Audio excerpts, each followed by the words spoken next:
Knowledge is Power is where you come to hear people's life experiences to learn from. So, without further ado, let's roll the intro. Stay hungry, stay foolish. We choose to go to the moon in this decade and do the other thing, not because they are easy, but because they are hard. I have a dream. Will one day live in a nation where they will not be judged by the color of their skin, but by the content of their Hello character. and welcome back to the Knowledge is Power podcast. We have another great guest on. I'm really looking forward to this one. So if you could go ahead and introduce yourself, that would be great. All right, my name is Justin Nelson, and I lead one of the top real estate teams in the entire industry, the Utah Life Real Estate Group. I also own a title company, a mortgage company, and two coaching companies. But way more than that, I'm a husband to my beautiful wife, Heather, who I am fully committed to for the rest of my life. She is my person. She is my love. I am a father to my 19-year-old daughter, Emma. I see that as my mission to be her guardian, her emotional rock, and make sure she has that masculine energy in her life for the rest of her life. And then I have a 10-year-old son who I'm his coach. I'm his best friend. I coach him in basketball, baseball, and football. And I sit on the sidelines and watch him wrestle because I've never wrestled, so I can't be his coach in that. And I have two dogs, and I live here in the state of Utah. And I'm happy to be involved in this conversation today, and hopefully we can add some value to your audience's life. Absolutely. Thank you for taking time out of your day, Justin. As you just stated, you have several different businesses and you're extremely busy, and I'm honored to have your time to talk to you today. So let's get into it. Let's hear your life story, go as in-depth as you'd like, and how you got to this certain point in your life, basically leading up to this podcast. Yeah, what an interesting question. And I didn't fully prepare for this and have my life story ready to go, but I'll do my best. I grew up in Utah, all around Utah, moved multiple times as a child. I would definitely not say I grew up poor, but we were poor. But it kind of feels like back then everyone was kind of poor. I was born in 1980, and it was like there wasn't a lot of credit going on, and you couldn't finance things, and whatever you paid for, you had to pay for in cash. You had to actually have the money. So I had a beautiful childhood. But the reason I say that is we didn't have necessarily a lot of money growing up, but at 10 years old, I remember I started to get nicer clothes. We moved into a nicer house, and that was when my mom got into real estate. So my mom has actually had a real estate career for 34 years now. And so I grew up in a real estate family. I was around real estate. I saw the ups and downs of it. In high school, I played football. I played baseball. I actually had a very serious girlfriend from 14 to 22 years old.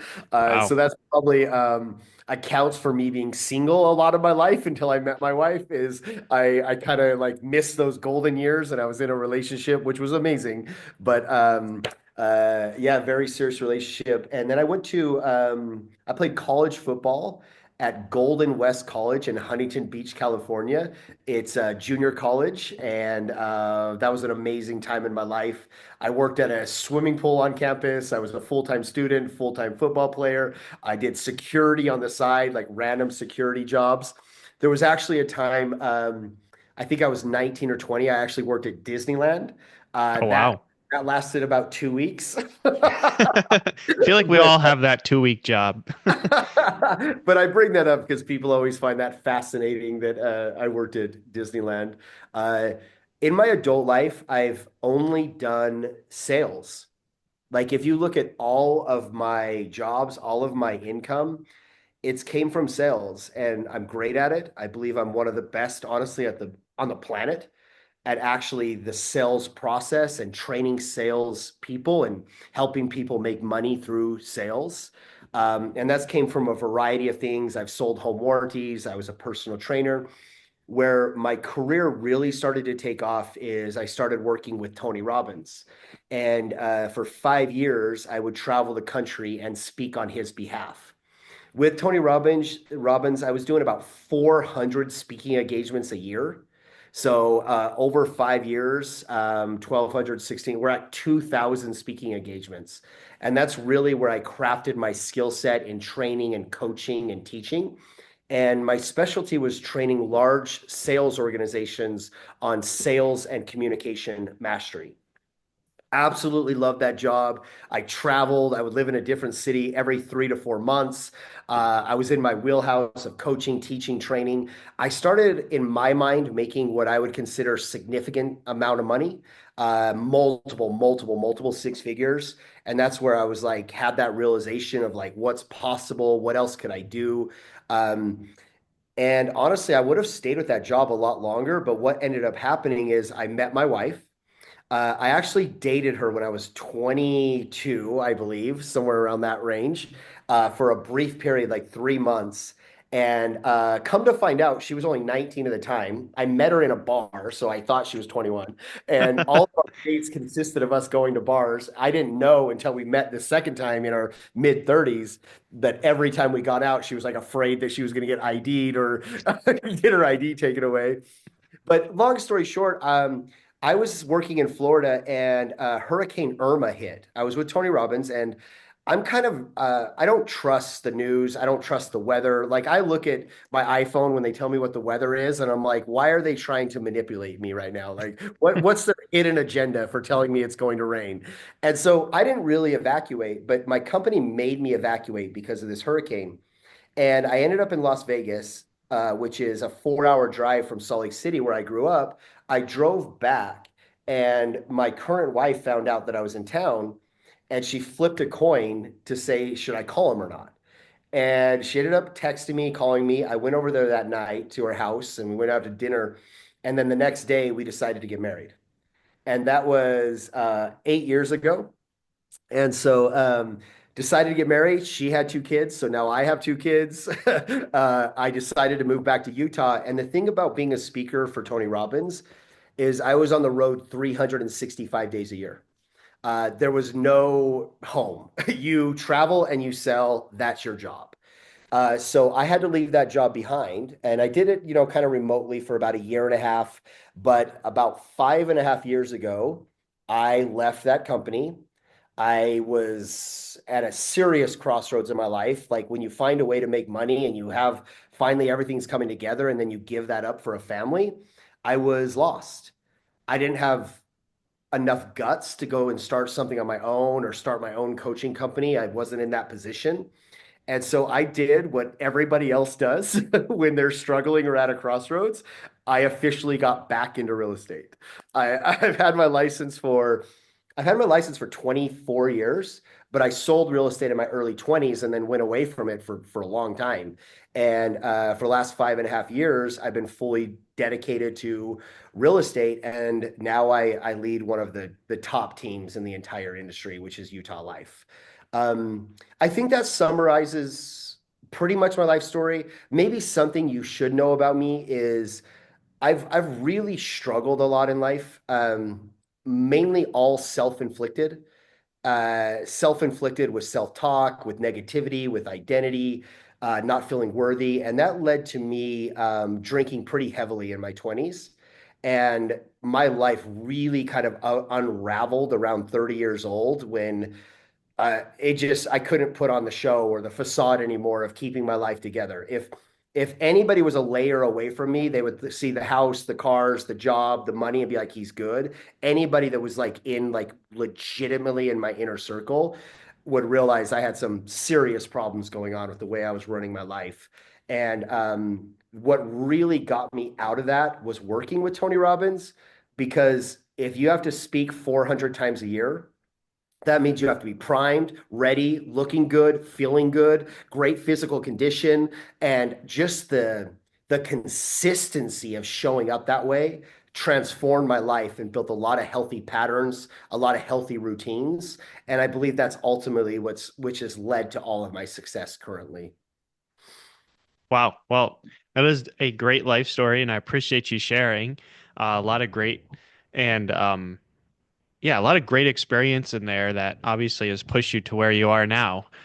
So let's go back to your high school. Like when you were in high school, were you the type of person who had a plan, or did you just go with the flow and sort of just went with it?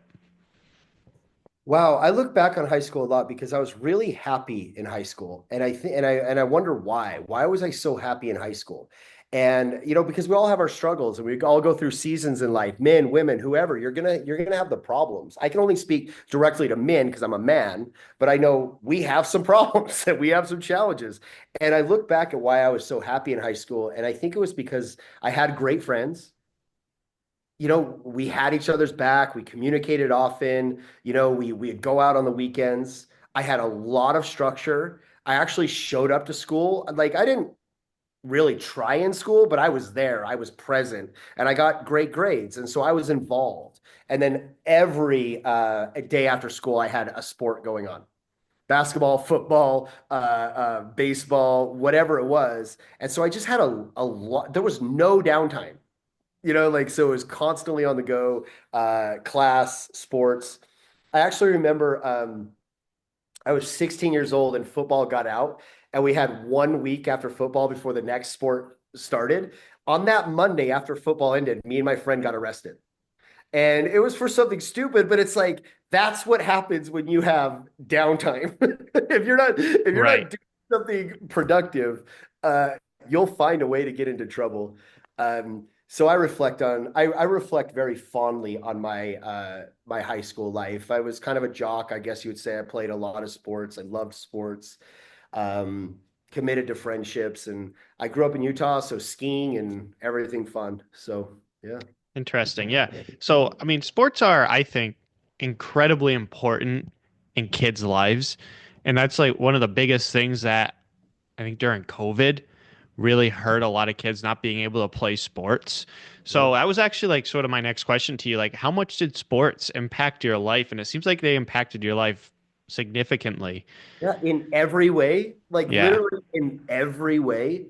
I think about I was with my son. I coach my son and everything. I work out with my son.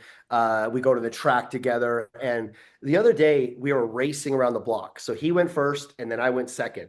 And I don't know the last time you went on a full sprint around a block, but I do endurance events. I work out every day. I've climbed the equivalent of Mount Everest in 36 hours at an event like 29029. And running around the block at a full sprint was harder than all of that. And my heart was pounding. I kind of felt nauseous.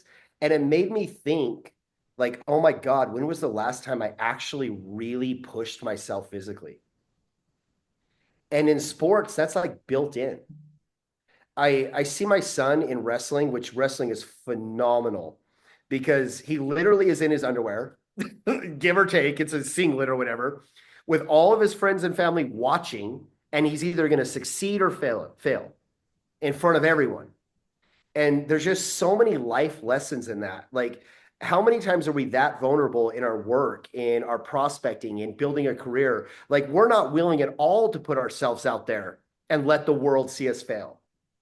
And my son's learning those lessons at 10 years old. Like, dude, it's okay. I failed. Let's go. And they cry. And then 15 minutes later, they're wrestling again. And then they win and they're happy. And then it's like just such a great lesson. I mean, teamwork, discipline, being coachable, great attitude. Like, if you're in sales, it's a game. And it's in direct correlation. If you can be a successful athlete, you could be a successful salesperson. Absolutely. Yeah. Sports really important. And it's great to hear that you had a good experience with it. For me personally, I was sort of like a one sport person. I played baseball, tried basketball, wasn't good at it. It was quite funny, I'd imagine, watching me play. But for me, yeah, sports was a lot, and especially from a teamwork perspective and being able to learn how to talk to people. And like for me, a really really big experience was I wasn't getting a lot of playing time my junior year, right? And I went up to the coach and I simply asked him, like, what do I need to do to get more playing time? And that experience for me made talking or having difficult conversations with a boss or whoever it is a little easier, at 16 years old. So yeah, that's really great to hear that you had good sports experience. And I think it's important for anybody listening, to have your kids play sports, or if you're young and listening to this, play sports. It's incredibly important. Yeah, and I don't even know if it has to be sports, but there has to be standards and Right. commitment, the time to show up, competition, pushing yourself. I mean, even if it's a solo competition and getting better, beating your old self or whatever. But um, yeah, I don't know how I would coach my kids if they didn't have that structure in their life. It Right. would be very challenging for me if they didn't have structure, discipline, standards, values, coaches. It would make it my job much more difficult. Absolutely. So when did you first realize, like, obviously you're doing all of these conversations. Can you look back to a point in your early life, like when you were a teenager, to where you thought you would be good at talking with people, or was that just sort of a circumstance that everything led to that job with Tony Robbins? So to get this job at Tony Robbins, it's called a peak performance strategist, and I don't even Hmm. think they have them anymore because of COVID. Because we would be out speaking in the world, and we would out, be traveling, and that like literally shut down during COVID for like 2 years. And I don't even know if they brought the position back, honestly. But there would be thousands of people that would apply for this job every year, and they would hire maybe once or twice every couple of years. Like this is not a job that people leave. Once they got the job, they kept the job, and the only way they would hire a new one is if someone left. And so there was people that would try to get this job for months, years, And what I loved about the interview process was you didn't fill out a resume. And what I love about that is you can just fake a resume. Like I look at the resume that I used to have, and I'm like, come on. Like I'm like Googling words. I'm like making it sound intelligent. Like it's Especially like, with dude, I was AI just now. yeah, it's like, so what are we even looking at? It's all fake. It's all smoke and mirrors. And so the interview process with them is you had to send in a 90-second video of why you and why Tony Robbins. Like, why are you qualified to do this job? And have you ever done a 90-second video? Man, that it flies by. Like, so in 90 seconds, I'm going to tell them why me, why I'm qualified for the job, and my experiences with Tony Robbins. It took me one take. And I just sat in front of a computer, I dressed the part, and I pushed play, record, and I sent it. And I just spoke straight from my heart about who I was, why I was qualified, and why Tony Robbins. And I've been listening to Tony Robbins since I was 15. I don't know why. I was always drawn to personal development. I was always drawn to speakers. And I got a call the next day. They're like, hey, man, we want to talk to you. And this is how they go through the 90-second videos. They will watch 1 second of the video and put, nope, next, next, based on how you're dressed, based on your lighting, based on how you carry yourself, the tone of your voice. They literally will not give you more than 1 second. They're snap judging you based on how you show up and how you look. So something that I had made them watch that video. Then they said, great. Hey, here's what the next steps look like. You have 10 days to learn this script. We'll send it over to you. We'll all jump on a group interview and you will go through the script with us. Great. They sent me a 19-page script. If you read a 19-page script from start to finish, it takes 45 minutes. I train salespeople to learn to ask a question, and they won't even do that.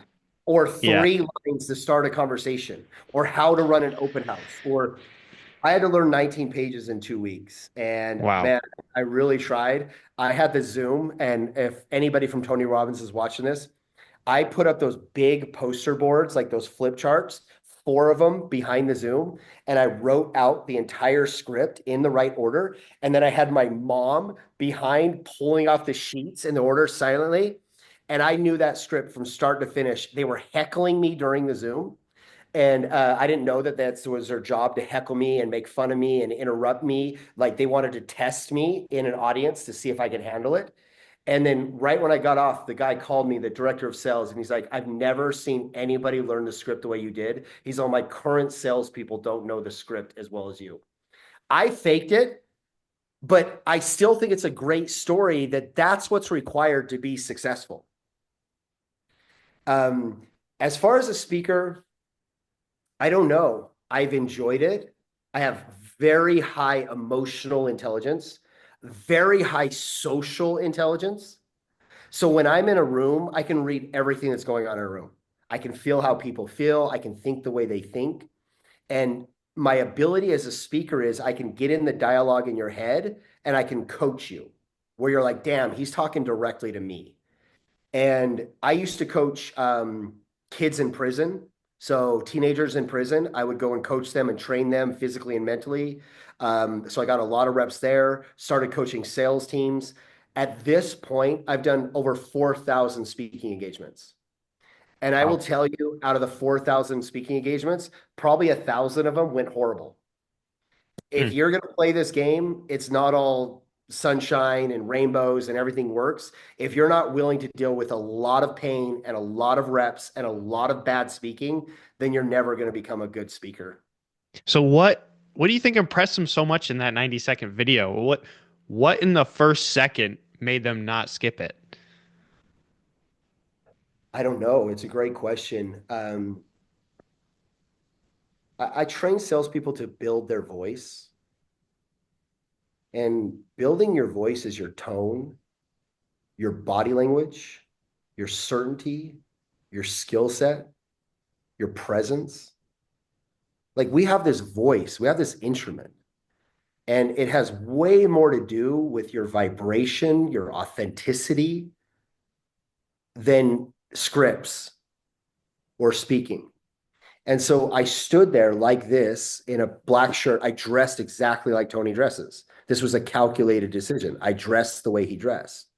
I did not put on a show, and I looked directly in the camera and I spoke truth. And then I sent it.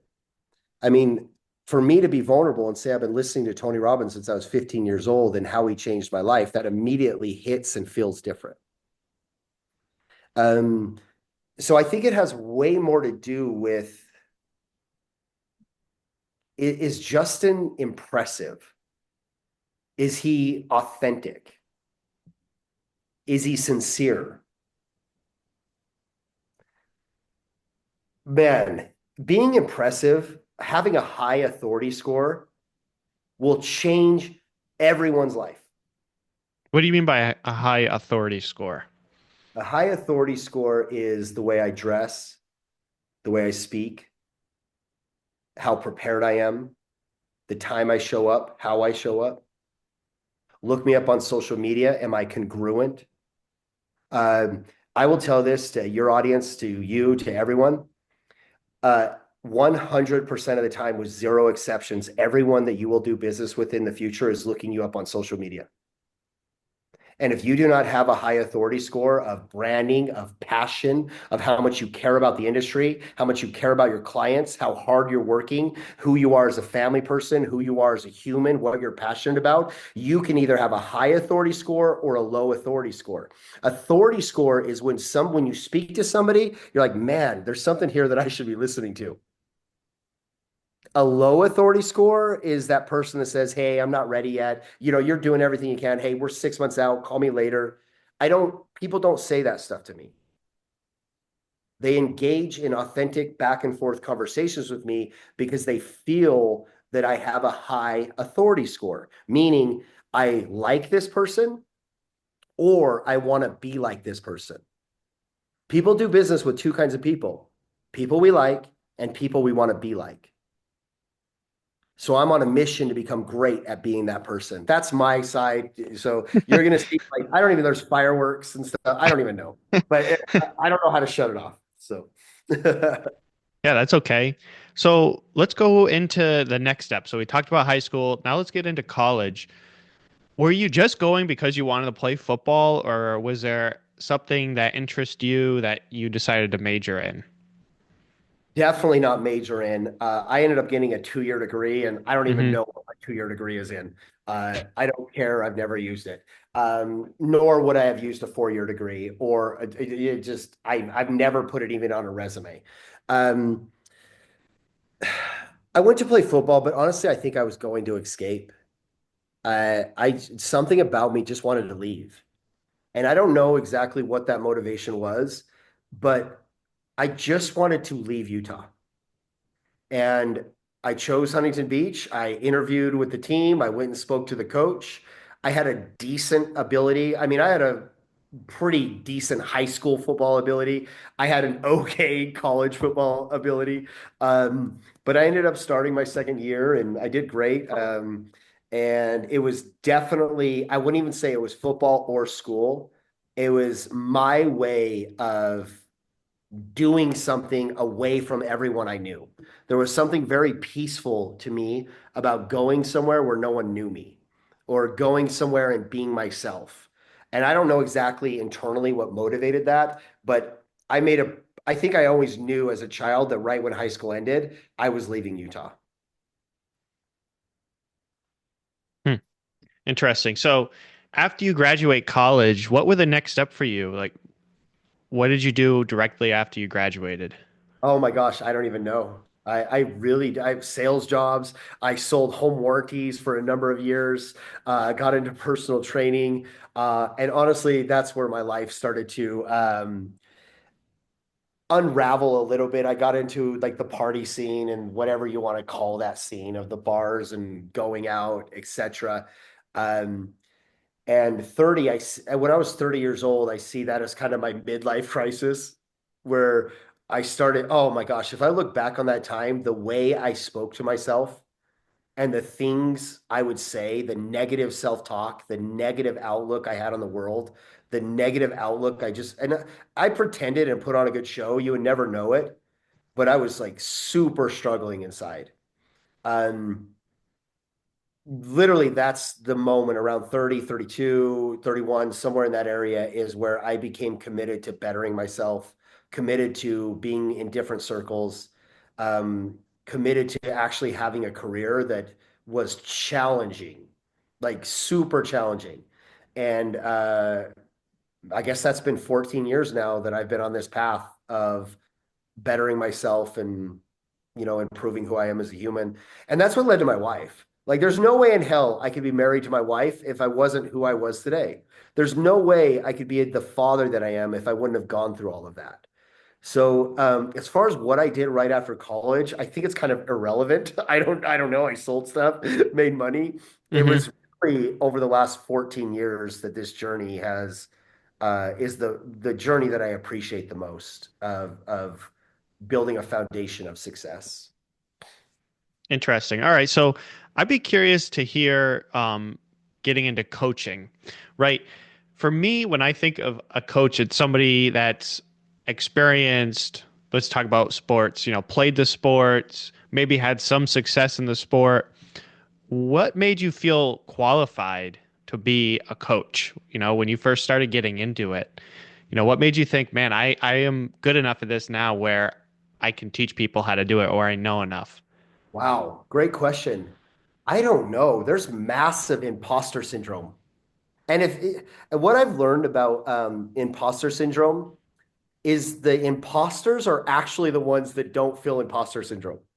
The Hmm. ones that are like, oh, I got this. I'm qualified. I've been selling. I can teach. Those end up being the worst coaches. The ones that actually are humbled and are putting themselves out there and doing the one-on-one sessions and doing the group sessions and coaching, you get humbled so quickly. I was like, this isn't working. You experience pain, and there's something inside of you internally that says, I'm going to get better at this. And I think I know what qualified me to be a coach is the amount of preparation that I was putting into everything and how I was living my life. I don't care what you coach or what you train. And I don't even think the person that's coaching you or training you has to do what you are doing. Like, let's take Tony Robbins, for example. I would let him coach me in anything. Is he doing what I'm doing? No, but he can coach principles of success. He can coach frequency and vibrations of success. He can coach identity, emotional state, belief system, all of the things that actually matter in this life. I don't care that you can teach me how to have conversations, set appointments, and meet appointments. That's awesome. But if you're not personally winning, I don't need you as a coach. And so I would prepare and over prepare and practice. And I felt like that gave me a certain quality or a certain energy when I spoke to people that they would be like, man, there's something about Justin. Like he's on point. He speaks well. There's something there that I want to be a part of. Personally winning. I look at my health. I look at my wife. I look at my kids. I look at my home. Like there's signs of me personally winning everywhere. And so that's very attractive to people. And if we're talking about coaching, I coach hundreds of teams across this country, hundreds of real estate teams. There's a select few of those, about 45 of those that are in my inner circle, team owners that are in our inner circle where we transform their lives and we transform their business. I coach thousands of real estate agents at this point, all across the country, live every Monday and Friday. And I don't know how much unique stuff you can coach about real estate and owning a team because it's all kind of the same. Once you've done it and you know how to do it and you have a proven track record and you've scaled a team or scaled in real estate, you can't get that creative. So what I mean by that is we're all kind of coaching the same stuff. So what is more attractive about one coach to the next is people by people. We're actually attracted to people. Every coaching company that I've ever paid for or signed a check and sent them how much money I ever sent them, I wasn't buying their program. I was buying them. I wanted to be more like the coach. And this is maybe what's maybe setting me apart a little bit right now, is I realize that coaching is a lot more about self-awareness than is it about an awesome strategy to help you close more deals. Helping the person in front of you self-discover their weaknesses, their strengths, what's working, what's not working, how to take control of the controllables, how to design a life instead of being a victim to their life. And a lot of that comes through quality questions, quality intentions, just be willing to have a quality dialogue at a deeper level to where they walk away from that session or that group session feeling like, man, that shifted for me. That just changed the game for me. And changing a game is not a new, awesome way to sell more homes. That's everywhere for free all the time. It's way more about who we are, our identity we carry, our emotional state that we live in. And I believe that's why I'm attractive to my clients, is because I'm willing to go there and I actually have the ability to go there. Interesting. So, sorry, I just want to sort of flip back to something. You're talking about how, and it's okay if you don't want to talk more deeply into this, but how you were struggling in your early 30s. And I'm starting to read this book called Rejection Proof by Jia Zhang. Okay, Not sure. never even heard of that. So I love the Okay. title. Yes. So it's this great book, and basically this guy had wanted to be an entrepreneur his whole life.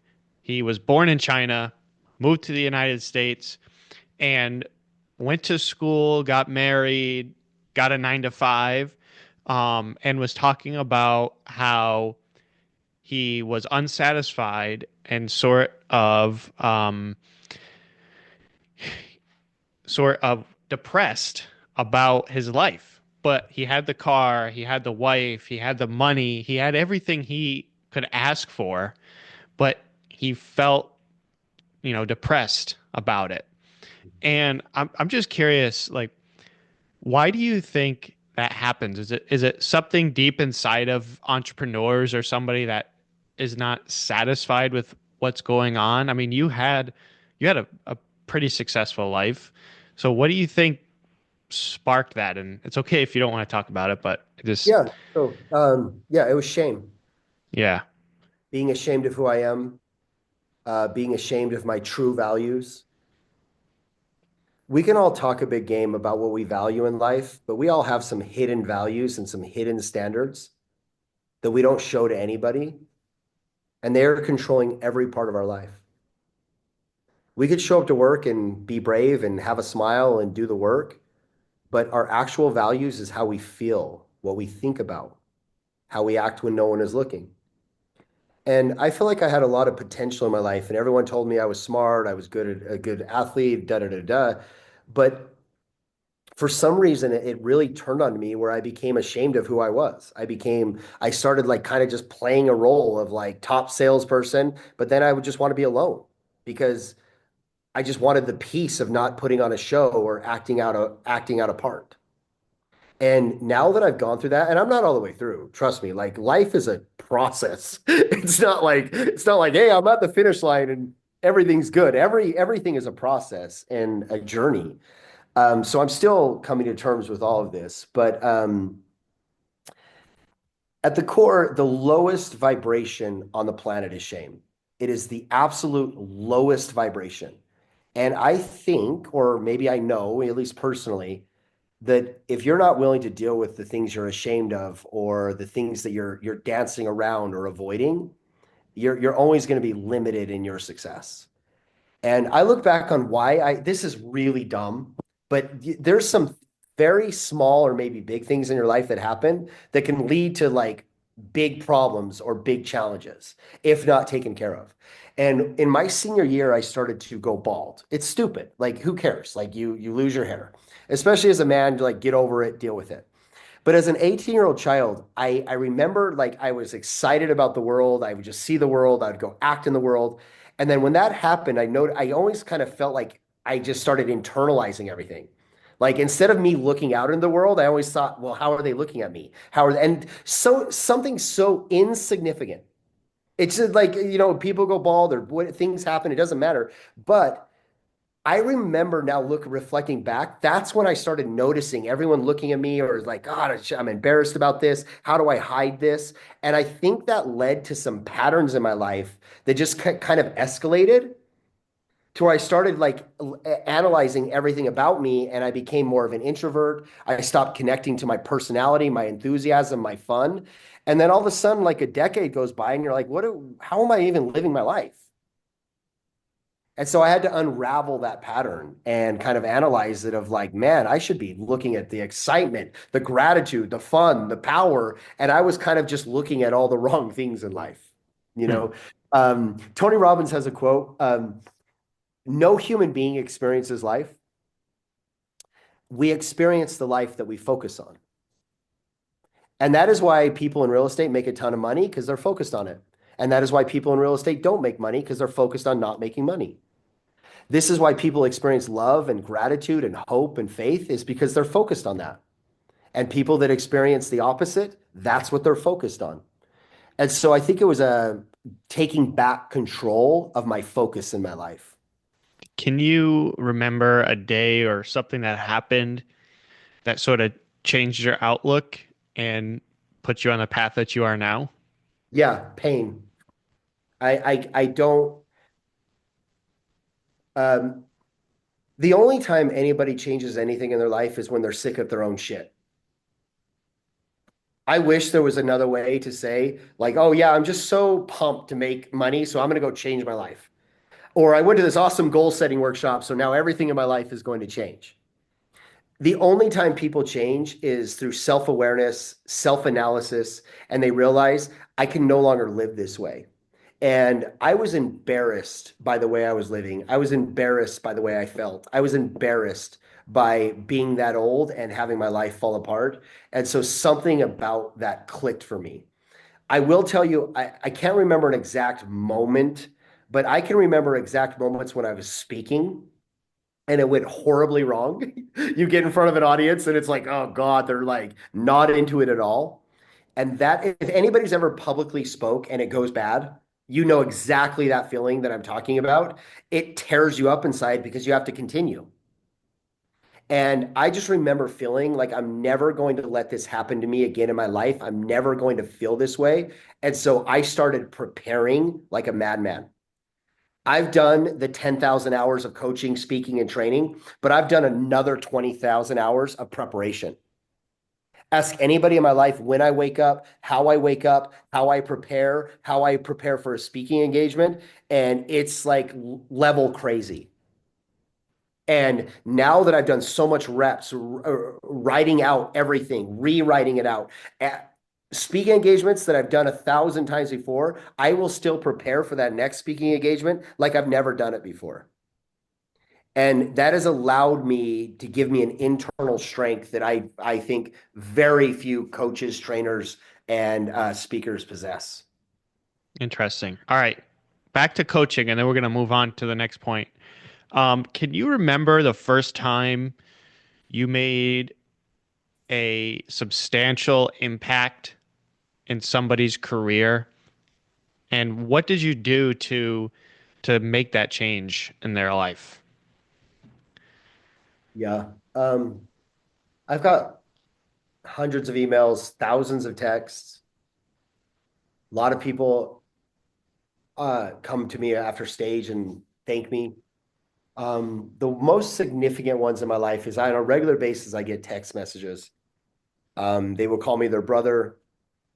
They will say things like, "You have no idea how you impacted my life, or how you helped my marriage, or how you helped my health." Um, they'll talk about loyalty or how I showed up for them. Uh, I'll get about two of these a week, text messages from people on my team or from coaching members. And I will tell you, not once have I been thanked for my awesome, not, I'm exaggerating, but like a good, like heartfelt thank you from my awesome sales training or how to sell more houses or how to scale a team. We are playing such a small game, a weak game. It's one thing to be able to train real estate and coaching and scaling a company and a massive real estate team. It's another thing to be able to coach a human being. I have people in my life where I'll sit down with them. They're on my calendar every week and we have a conversation. My top producer on my team, I haven't talked about real estate with him for a year. I talk about his family. How can I help you be a better father? How can I get you to be a healthier person? What does your morning schedule look like? He already knows how to sell real estate. And then all of a sudden you get these heartfelt thank yous. Here's one. I had my 10-year-old son when we were brushing our teeth the other night. This is like 3 weeks ago. Come up to me and hug me, and he falls apart in my arms, bawling. And he couldn't even get the words out. And he said, he was trying to say, "You are the best dad. Thank you for coaching me. Thank you for showing up for me. Thank you for practicing with me."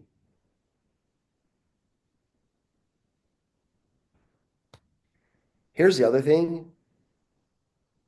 I'm sitting across from my business partner the other night, and we've had our ups and downs, but we're partners in 5 different things now.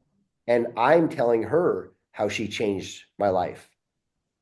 I'm telling her, "Thank you for believing in me." And I was not saying that based on her awesome coaching around real estate or money. I was saying that because she actually believes in me as a human being. So I guess the moral of the story is I have an ability to believe in people, and I have the ability to prove to them that I do believe in them. And that lights them up. Interesting. And I have a thought here, and I'd love to hear your thought on it. When I think about bettering my business or something like that, I always, just like how you said, sort of relate it back to my personal life. And a movie that's made a big impact on that vision or thought I have is the Steve Jobs movie with, I think his name's Michael Fassbender, or however you say his name. But the movie is really great because it is a overarching story, but it's really made up of like 3 scenes essentially. And throughout these story points or scenes, he starts out with a really bad family life, Mhm. and in the middle it starts to get better, and at the end it's sort of the climax, and he really connects with his daughter. Mhm. And you can see throughout the movie, as his family life gets better, his products get better. Yeah, yeah. And I don't know if a lot of people have made that correlation, but He starts out in the beginning of the movie with his biggest failure, the Macintosh, the first one that came out. Mm. And at the end of the movie, when he reconnects with his daughter and creates a lasting relationship with her, he comes out with his most successful product ever, the iMac. Mm. Right? Not ever, but the beginning of his successful product run. So I'm curious to hear your thoughts on that. Yeah, interesting. Um,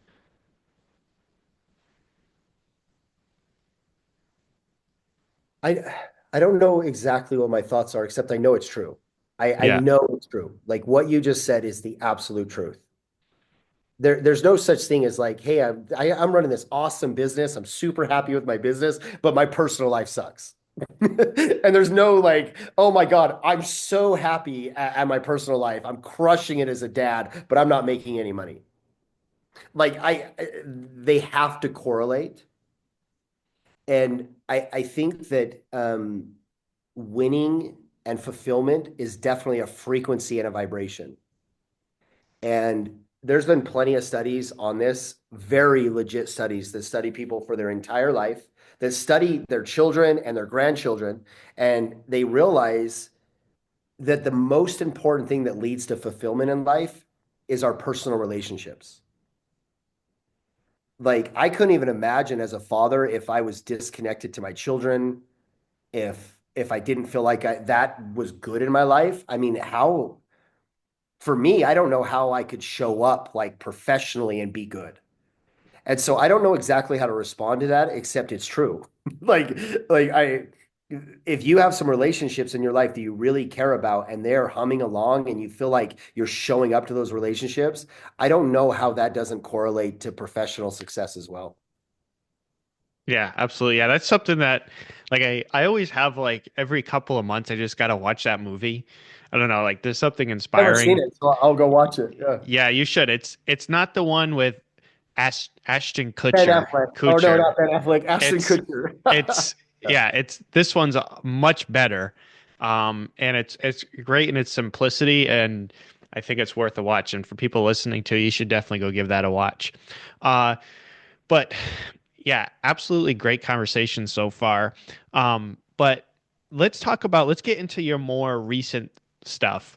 You mentioned you got officially back into real estate 5 years ago. How do you go into getting your real estate license, or not getting, or just getting back into real estate, and then getting into an addition like we've talked about already, coaching? You have a mortgage company, you're in title. Like, what sparked all of that from 5 years ago to today? Yeah. Um, so I train performance. That's what I train. I coach performance. Um, if you're in real estate, you're not in real estate. And if you think you're in real estate, you're way off the mark. I've also heard very intelligent people say that we're in the human behavior business. I don't like that. I don't want to be in the human behavior business because that's what a psychologist is in. And I don't want to be a psychologist and I don't want to hear about your problems. I am in the human performance business. So all of my success and relationships and partnerships have came from the way I've performed. And I feel like when I'm in a room, there's something that's different about me. And it's the way I prepare. I flip the switch. I am engaged. I am present. I show up at a high level and people feel that. And what ends up happening is when we leave the room, people say, hey, Justin, there's something we want to talk to you about. And when I got into real estate, people found out my background. There was a real estate team. And they're like, hey, Justin, like, would you be open to training our real estate team? Well, yeah, let's do it. Let's crush it. And I just went and coached them for an hour. They call me that day and they say, Justin, I don't know if this is right for you, but there's something we want to talk to you about. Cool, let's talk. Sit down. Hey, we're opening all these brokerages. We're looking for a trainer. We're looking for a recruiter. I don't know if you would want to accept the job, but if you're willing to discuss it, we can put a comp plan together that makes sense for you. Cool, let's do it. Talk about it. Numbers made sense. Then that led to Spring Benson, who is my business partner. She was opening the same brokerage, a different chain, a different franchise with these people. So I started recruiting and training for her. I did great. I was training, I was recruiting, I was filling up their offices. The other offices didn't have the structure, the discipline, the business alchemy or whatever to keep the agents and grow. Spring Benson did. She's an absolute killer, disciplined, operationally, everything. So everyone I brought into our organization, they would stay, they would get into production. So she ended up making me an owner in that brokerage. We grew it from 0 to 120 agents in 9 months. If we would have continued doing that, we would have been the largest brokerage in the state of Utah. But we realized now, I don't want to overstep here. For us, owning a brokerage wasn't that fulfilling and there wasn't a lot of money in it. Like to hit economies of scale, you have to have like 500 agents and like it wasn't fascinating to us. But we didn't know that until we did it. And we also had a real estate team. At this point, she said, Justin, I know you've been doing a great job recruiting, training. I won't get into the whole story, but she essentially said, I want you to run my team. And she put together a plan, a comp plan for me to where I was a partner, where if she won, I won. If we won, we won. If she lost, I lost. I was a partner in this team. And 4 years ago, we had 7 agents doing 160 deals a year. Now we have 60 agents doing 800 deals a year. So we have grown like tremendously. And that's kind of like, it's not like but how do I do that? It's the way I show up. And then these title companies and the mortgage company, I am not the owner. I didn't create them. I own percentages of these companies because of how much value I bring to these organizations, because of the level of production that we're in. So by me performing, it led to people saying, hey, Justin, what does this look like? Or, hey, can we discuss this? I think you should be a part of this. And then from me performing with this team, it gave me the ability or the clout to start coaching other team owners. And then they saw what I was doing with my agents, and then they started hiring me coaching their agents. And so I coach a lot of teams like their agents as well in massive group settings. And so it's just a domino effect of the way I show up. And here's a great example. I pulled up to my office this morning, and the time I pull up, there is exactly 0 cars in the parking lot. Well, I lead this team. I know how much money I make and how much money they make. And I am still showing up at a way higher level. So there's something in there. I don't know. I'm not the most intelligent person. I'm definitely not the most business like knowledge guy ever. Like I'm far from that. But I do have the ability to be consistent and show up at a higher level than everyone around me. And that is attractive to money. That's attractive to partnerships. That's attractive to new opportunities. I will tell you, partnership is everything to me. Partners in title, partners in mortgage, partners in real estate, partners in coaching. Like we don't need to do this on our own. Like we're putting people on our team that we're making on our team $700,000 last year. Now they're on our team.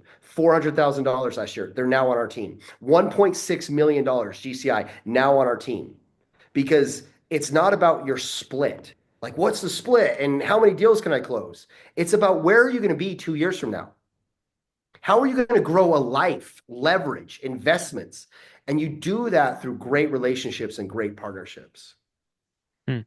All right, 2 more questions. I know we're pressed for time, but for me, I'm really interested in, when you're looking to add somebody to your team for real estate, let's narrow it down to 3 things, or maybe it's less, that you look for when hiring a new real estate agent. Okay, so for 4 years, we would stick to this full-time. So if you're not full-time, you're not on our team. Number 2, you have to be in sales or the ability to sell. And what I mean by that is, hey, are you willing to work out of a CRM? Are you willing to prospect? Are you willing to cold call? Are you willing to run open houses? Are you willing to brand yourself on social media? Because there are a lot of fantastic, amazing real estate agents that aren't making any money right now. Because if you can't sell, you don't have the ability to do your job. It's like a doctor. You could be the most amazing doctor on the planet, but if you don't have any patients, who cares how amazing of a doctor you are? And so I really look for somebody that's gritty, that's willing to be here, willing to be consistent, willing to sell. Third thing we look for is somebody that wants to be a part of a team. There's no right or wrong, but when you meet a person, you're like, oh God, this person should not be on a team. Like this will be negativity spread throughout my entire organization. So those are the three things I look for. But unfortunately, now that the market shifted about a year and a half ago, those standards are not good enough. So this is what we're looking for, a career agent. If you are not fully committed to having this be your full-time career and train and show up and care and learn and do the reps, you're not going to be in business with us. Interesting. Well, I appreciate you sharing that. And I really appreciate your time today, Justin. It's been an absolutely incredible conversation for me. And, you know, I definitely need to listen to this again. What you've shared has really impacted me just from our conversation, and I appreciate it. And to end the podcast, I always ask this one question. If you were to leave one piece of advice to the listener, what would that be? Life does not happen to you. Whatever is happening now, whatever your bank account looks like, whatever struggles you're going through, life does not happen to you. Now, when you go down this path and you start learning from greats and giants and people that have created success, they will say something along the lines that life happens for you. This is a learning lesson. This is to create resilience. This is to better my relationship. Once you get to a point in your life where you want to take complete control of your life and no longer be a victim in any way, those two things are not good enough. Life does not happen to you. Life does not happen for you. Life responds to you. It responds to your attitude. It responds to your energy. It responds to your frequency. It responds to your thoughts. It responds to your discipline. It responds to your skill set. It responds to your organization. It literally responds to you. You can only see who you are. Wherever you go, there you are. So if you want to improve your life, your relationships, and your business, you have to start paying attention to what you're giving to the world and what you're giving to money and what you're giving to your career and what you're giving to your family, because life will respond in direct relation to what you are giving. Wow. Great piece of advice. Thank you for sharing that, Justin. And I, like I said, really appreciate your time today. I know you're extremely busy. Thank you for coming on.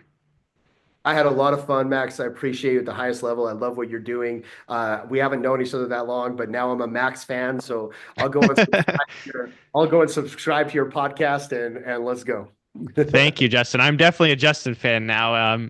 Yeah, thank you so much. We will be in touch, sir. Excellent. Thank you, Max. Thanks for listening, everybody. And I will catch you on the next episode. Thanks for tuning in to today's episode. Please leave us a review. It will help us reach more people. I hope you enjoyed it. Thank you guys. Also, if you're watching on YouTube, be sure to like and subscribe. Also comment.